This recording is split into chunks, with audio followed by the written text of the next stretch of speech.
Maravilha. Nós estamos começando uma semana que tem um potencial gigantesco de transformar as nossas vidas. E essa transformação, o grau de transformação, ele pode acontecer de acordo com aquilo que a nossa consciência permitir. Porque muitas vezes no nosso dia a dia a gente se acha muito donos de si mesmos, das nossas atitudes, muitos, assim, sábios, né, no sentido de entender o que é certo, o que é errado, ter a nossa vida pautada por ensinamentos que a gente recebeu durante toda uma vida, o que traz segurança para nós. Mas hoje eu vou convidar vocês a percorrerem um caminho diferente. Na nossa meditação, a gente foi para esse lugar para tentar materializar aqui, no físico, um pouco dessa fluidez, que tira essa rigidez das nossas verdades. Nós estamos falando sobre uma semana que, dentro da história literal da Torá, vai falar sobre as últimas pragas do Egito. Na semana passada, aconteceram 7. A gente entende que cada uma dessas pragas simboliza uma casca que nós precisamos quebrar, como se existisse uma árvore da vida, da luz.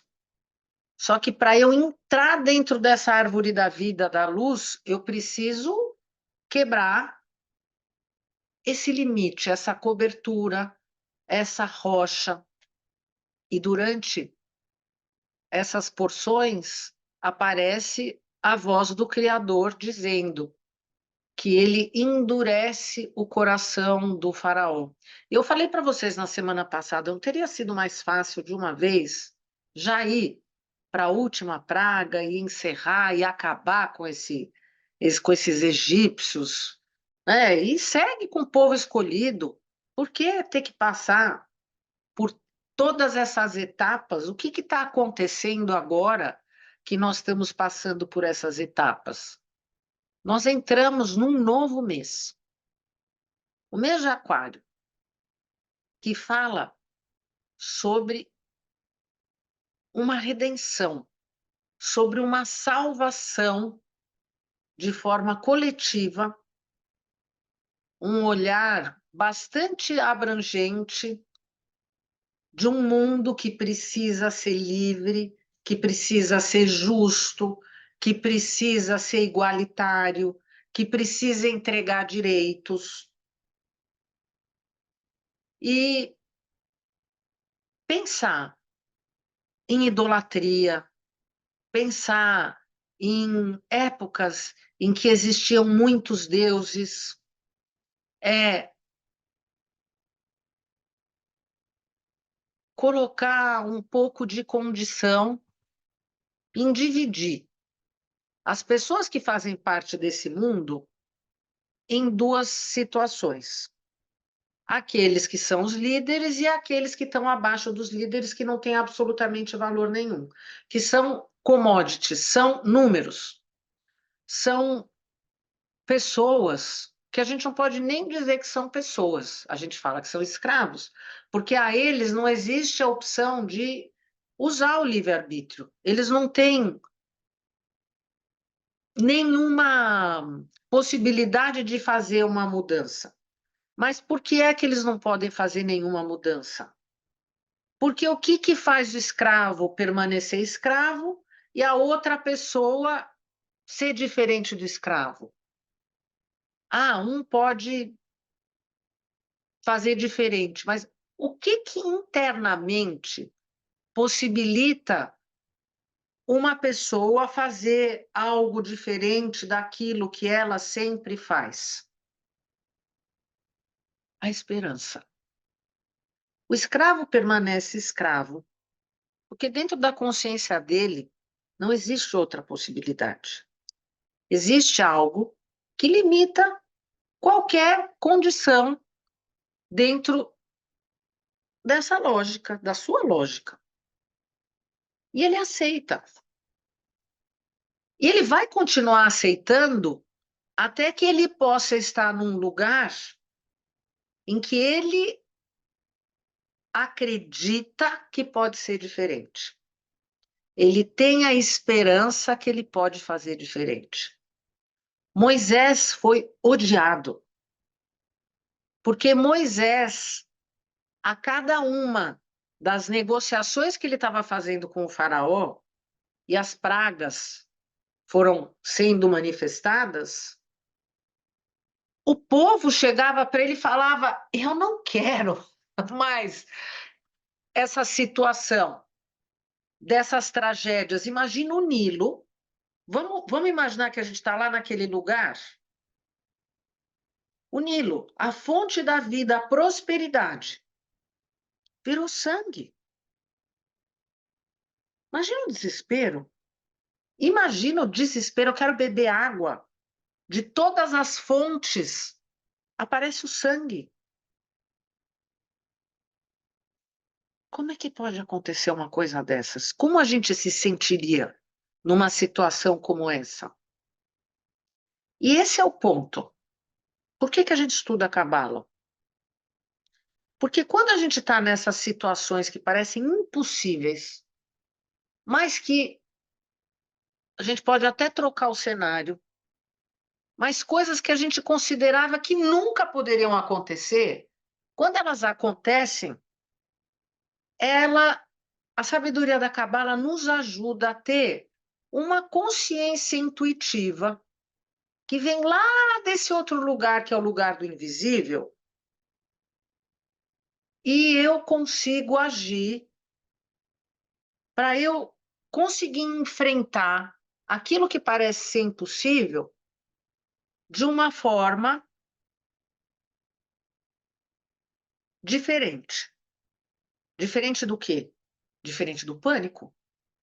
Porque quando a gente está numa situação de desespero, por exemplo, pessoas, quando a gente vê nos filmes, o avião está caindo, está acontecendo uma coisa terrível, o que, que é a primeira coisa que eles falam? Sem pânico.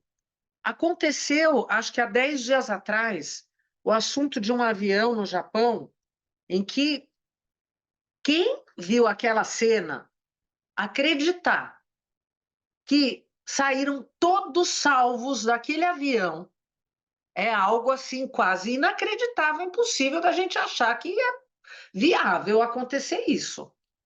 Mas o que aconteceu naquele momento, bem na prática, com aqueles japoneses que estavam dentro daquele avião? Não existiu situação de pânico. Eles se controlaram de uma forma dentro de uma condição cultural que nenhum caiu no pânico. Eles saíram e tudo deu certo. O que acontece quando a gente sai do padrão do pânico? Nós permitimos acessar um outro lugar e conseguir ver que aquele impossível. Veja, nós agora passamos, já parece que é o passado. Quando veio o assunto da pandemia, o pânico, porque nós pensamos, vai acabar o mundo. Então, o cenário muda. Mas esse evento cíclico, ele está acontecendo na nossa vida, na jornada da vida, o tempo todo.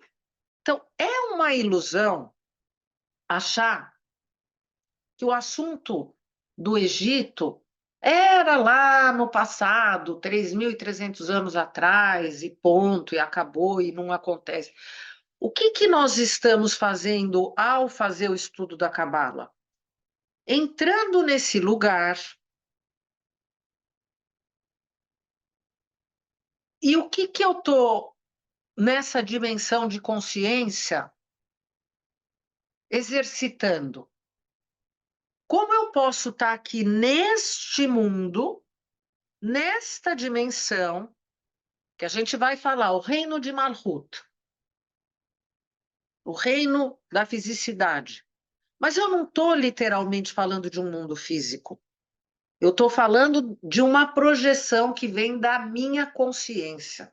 Então, talvez se eu estivesse no agora, lá no Egito, a minha projeção de consciência seria olhar o Nilo inteiro transformado em água de sangue, enquanto eu, hoje, pleno século XXI, vejo a projeção da minha consciência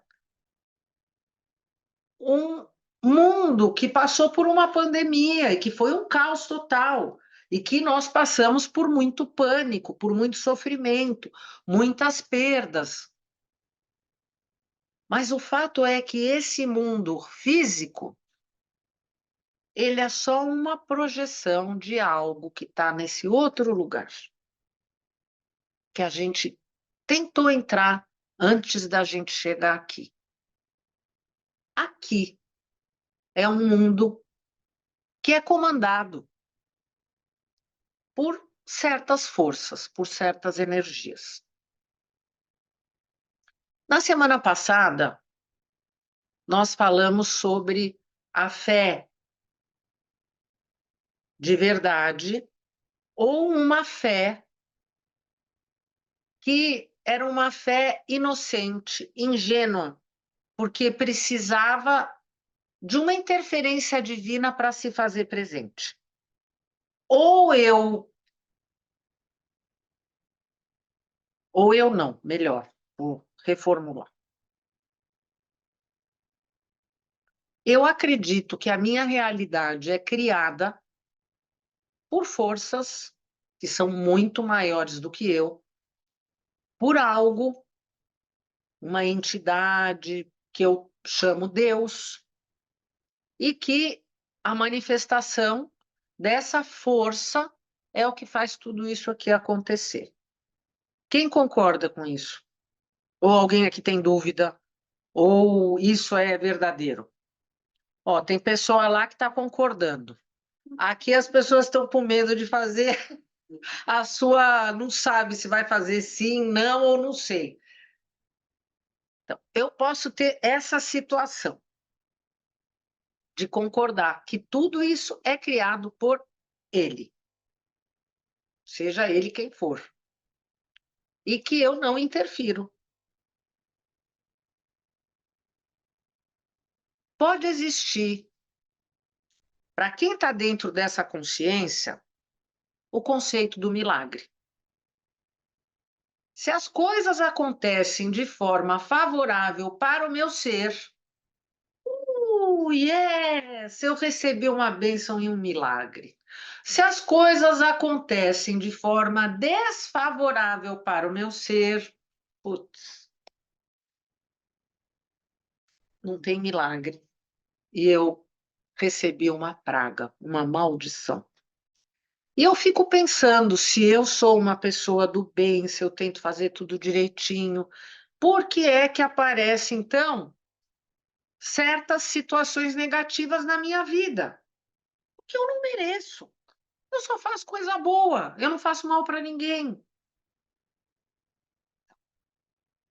Nós precisamos ter muito claro essa visão, o quanto do nosso ser está entregue para esta verdade, e o quanto do nosso ser pensa que talvez pode existir algo diferente dessa verdade. Porque essa é o meu entendimento principal desse livro que fala sobre os nomes de Deus, que é o Êxodo. Quanto mais eu tiver vivendo essa verdade que eu acabei de dizer para vocês, mais existe, atuando no meu ser, uma energia que o Zohar dessa semana descreve como um grande crocodilo que Moisés teve receio de encontrar. porque Moisés percebeu a força desse crocodilo e ela era tão grande que ele pensou como ele iria conseguir enfrentar uma força tão poderosa como essa. Aquilo que a gente está vendo acontecer aqui é efeito de ações que foram manifestadas por um faraó que representa um lado do nosso ser que se desconectou da sua própria alma, e esse lado do nosso ser foi aprisionado por uma consciência escura. Essa consciência escura diz para cada um de nós: fica aí sentado que Deus vai vir te salvar. Não faz nada. Essa consciência escura fala: tudo que está acontecendo fora de você não está no teu controle. Nós já estamos aqui há muitos anos.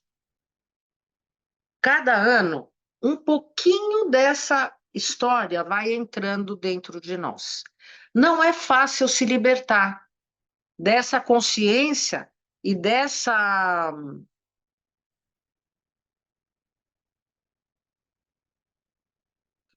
pressão, porque chega a ser até uma pressão, porque talvez para nós cristãos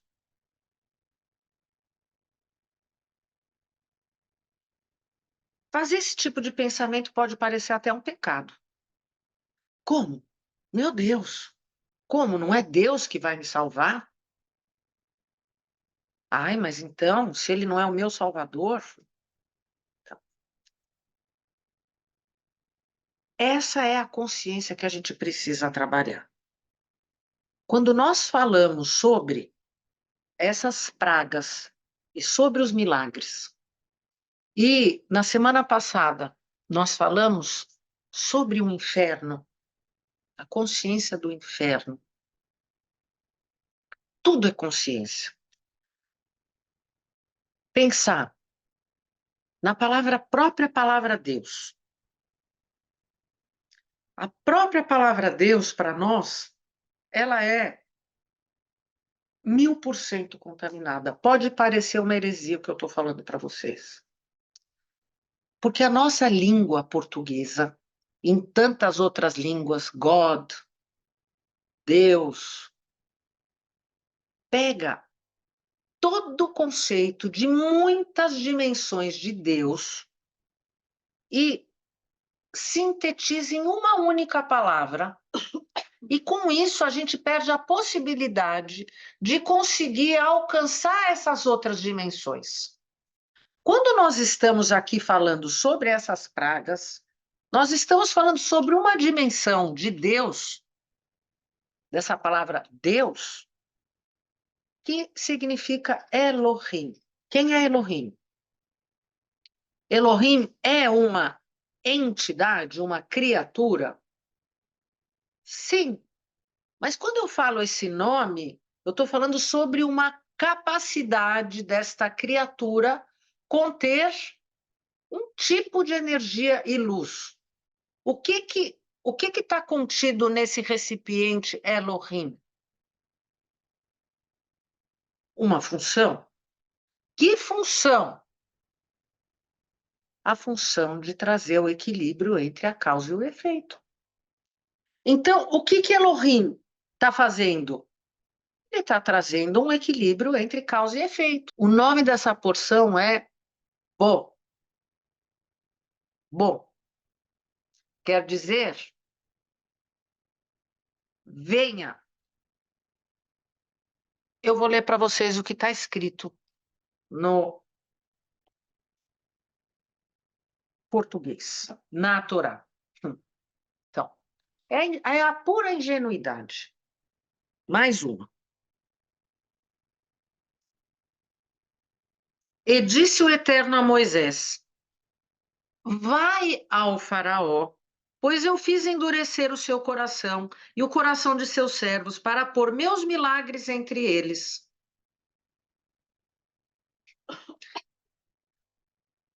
E aqui,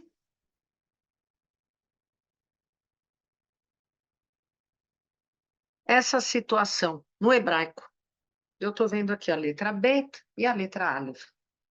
Bo. E aqui está escrito vai. Vai quer dizer lech. Não teve aquela porção lech lechá que o Criador falou para Abraão? Vai. Aqui é bo. Vem. Por que é que está traduzido errado? Por que é que o tradutor achou que não estava combinando vem? E por que é que no hebraico está escrito vem? Essa é a ingenuidade. Porque eu esta semana estou conseguindo ter aqui a possibilidade de eu perceber que o faraó vem, está dentro. Pode.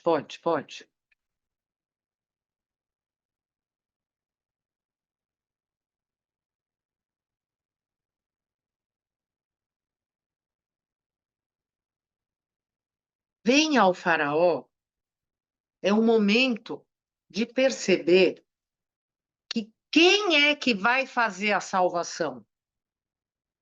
É Deus? Esse Deus? Ou sou eu? Por que que ele está chamando cada um para vir ao faraó? Por que que o Criador disse para Moisés, vem? Quem faz a salvação, a redenção, é cada um de nós. Enquanto a gente achar que é o outro, é a escravidão de uma consciência de feitiçaria, usando mal o tempo da misericórdia. O tempo. Na semana passada, o que foi que a gente falou? Que a gente toma o remédio por quê? Porque nós estamos ganhando com o remédio o tempo para fazer as coisas diferentes. Toda a medicina, toda a ciência que prolonga a nossa vida é tudo maravilhoso, graças a Deus que existe essa possibilidade. Mas o que que vai acontecer se a humanidade não acordar? A ciência vai continuar a progredir, o progresso vai continuar a chegar. Só que o que que o progresso vai fazer? Vai continuar poluindo todas as águas, justificando que é para o progresso. Vai continuar cortando todas as árvores, é o progresso. Vai continuar fazendo guerras para eliminar aqueles que, nesse momento, estão no meu caminho, no momento do pânico, aquelas pessoas ali precisam ser eliminadas, porque elas estão impedindo a minha sobrevivência, a minha sobrevivência. A história literal. Vamos aqui só lembrar um pouco dessa história literal hoje. As últimas pragas, os gafanhotos. O que que os gafanhotos vão fazer? Comer absolutamente todas as sementes, todo verde, toda a criação. Os gafanhotos, a oitava representa Biná. Biná, que é aquele lugar do paraíso, que por sua vez também representa a criação. Então é como se toda a criação tivesse sido comida pelos gafanhotos. Em seguida, a nona, a escuridão. representando Chokhmah. O que é Chokhmah? Sabedoria. Aonde está a sabedoria? A visão.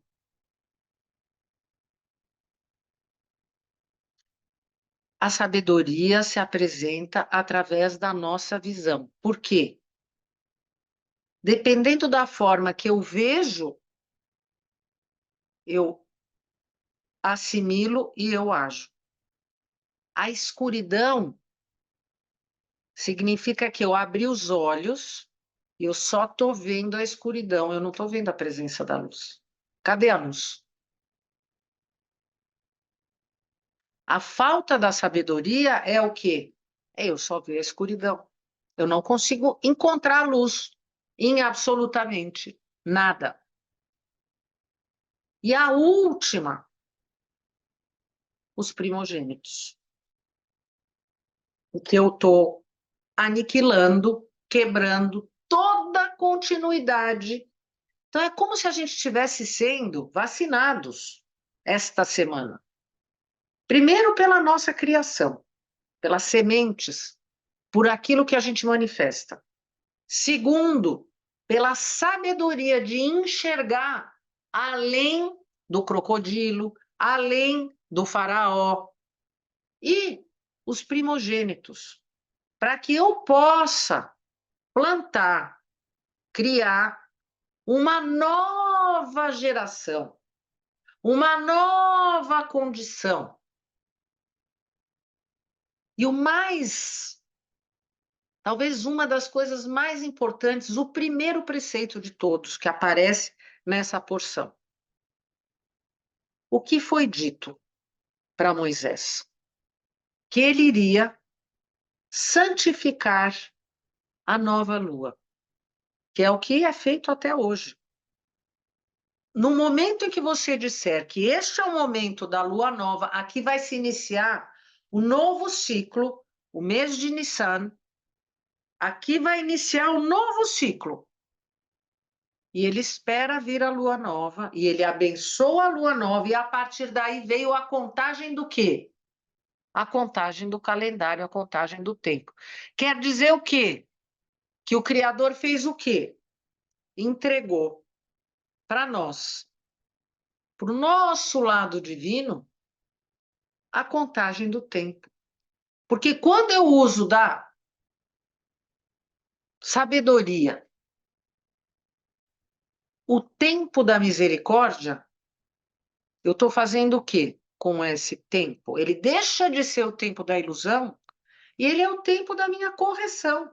Eu estou usando o tempo da misericórdia para fazer a minha evolução, a minha correção. Isso é o principal, isso é emocionante. Milagre ou conexão com a luz? Será que Jesus não ensinava para nós? Milagres são naturais, quer dizer que cada um de nós pode manifestar um milagre que não é milagre, que é simplesmente a conexão com a luz. E a partir da conexão verdadeira do coração, não o coração endurecido do crocodilo, o coração do ser um canal que está recebendo e compartilha, recebendo e compartilha, recebendo e compartilha, é a tua alma fazendo a função divina dela e manifestando, materializando. Essa é a força da criação. Aqui só é pura bênção. Mas a gente precisa chegar num momento em que a gente valoriza exatamente isso e a gente consegue deixar para trás aquilo que não faz mais sentido, né? Pois é. Aquilo que não faz mais sentido. Eu vou abrir os microfones. Olha, muito obrigada pela presença de vocês. Gratidão pela presença de todos. Sexta-feira nós vamos estar juntos acendendo as velas da Shabbat.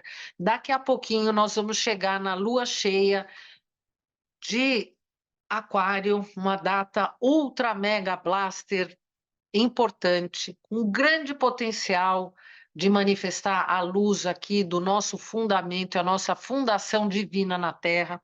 Então, eu peço para vocês deixarem os seus likes e a gente segue juntos. E shalom. Obrigada.